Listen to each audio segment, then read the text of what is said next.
একটা আমরা আসলে যেটা বললাম যে একটা সামাজিক আন্দোলন মতন করে তোলা, যেটা আসলে ছাত্রদের মাধ্যমে হবে। কারণ আমি আমার এই সিটে বসে কিন্তু আমার পক্ষ থেকে সামাজিক আন্দোলন করা সম্ভব না।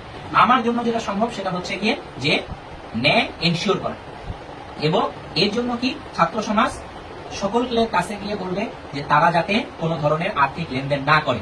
যদি কেউ আর্থিক লেনদেন করে, কে কখন কত টাকা চাইছে, এটা সরাসরি হচ্ছে গিয়ে আমার কাছে। আমি বলছি যে কারো কোনো ধরনের যদি কোনো ধরনের অভিযোগ থাকে তাহলে সরাসরি তারা আমাকে ফোন দিয়ে জানাইতে পারে, বা সরাসরি আমার অফিসে এসে জানাইতে পারে যে আপনার অফিসের অমুক ব্যক্তি আমার কাছে এই কাজের জন্য এত টাকা দাবি করছে। সে যদি আমার কাছে এই ধরনের কোনো দাবি নিয়ে আসে এবং কেউ যদি আমার কাছে কারোর বিরুদ্ধে লিখিত অভিযোগ দেয়, তাহলে আমি আমার ওই কর্মচারীর বিরুদ্ধে ব্যবস্থা নিব। কারণ আমি 1170 টাকায় নামজারি নিশ্চিত করব। এবং এখন আমাদের কাছে যে অভিযোগ এবং যে জিনিসগুলো আছে, এই সকল কিছুর বিরুদ্ধে সকল কিছু যাতে রোধ করা যায়, তার জন্য আসলে আমি নিরন্তর চেষ্টা চালিয়ে যাচ্ছি। জুলাইয়ের যে ঐতিহাসিক অর্জন, এই অর্জনের পরেই আসলে আমরা এখন চাচ্ছি যে আমাদের রাষ্ট্রের সংস্কার হোক। কিন্তু আমি বিশ্বাস করি যে এখানকার যারা জনগণ আছে, যারা ভূমি অফিসে সেবা নেয়, তারা হয়তোবা এই বিষয়টি সম্পর্কে ইতিমধ্যে অবগত আছে যে এই যে রাষ্ট্রের যে সংস্কার, অর্থাৎ এই যে দুর্নীতির যে বিলোপ। আমি 17 এপ্রিল 2024 টেকনাফে সহকারী কমিশনার ভূমি হিসেবে যোগদান করার পর থেকে এই বিষয় নিয়েই হচ্ছে কি আমার চেষ্টা অব্যাহত রাখছি। এবং আমি আসার পর থেকে জনগণকে এবং সকলকে আমি আসলে এই বিষয়গুলো আসার পর থেকে বলার চেষ্টা করছি যে আসলে মানুষ যাতে সচেতন হয়।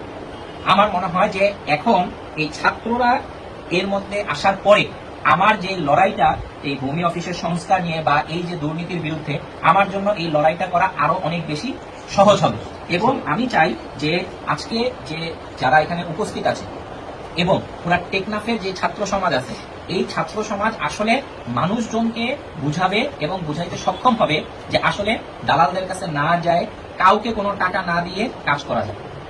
যে আমার ভূমি অফিসে আসার আগে একটা নামজারির জন্য, একটা মিসকেসের জন্য, যে কোনো একটা কিছুর জন্য একজন ব্যক্তি যদি ভূমি অফিসে কোনো সেবা নিতে আসার আগে একজনকে কন্ট্রাক্ট দেয়, কোনো সে দালাল হোক বা সে যেই হোক না কেন, তাকে যদি কাজটা শুরু হওয়ার আগে তার কাছে 20,000 টাকা বা 30,000 টাকা 50,000 টাকা দিয়ে কন্ট্রাক্ট দিয়ে ফেলে, তাহলে সেক্ষেত্রে আমি আমার এই জায়গা থেকে যতই আমি চেষ্টা করি না কেন, আসলে এটা রোধ হবে না। যে আপনি আপনার কোনো কাজের জন্য কাউকে টাকা দিবেন না।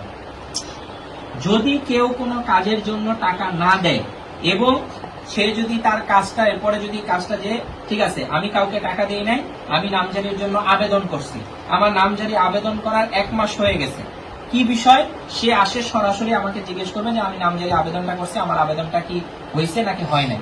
যদি না হয়ে থাকে তাহলে হয়তোবা আমি তাকে বলতে পারবো এই কারণে হয় নাই। আর যদি না হওয়ার কোনো কারণ থাকে, সে আমাকে বলতে পারে যে অমুক আমার কাছে টাকা চাইছে।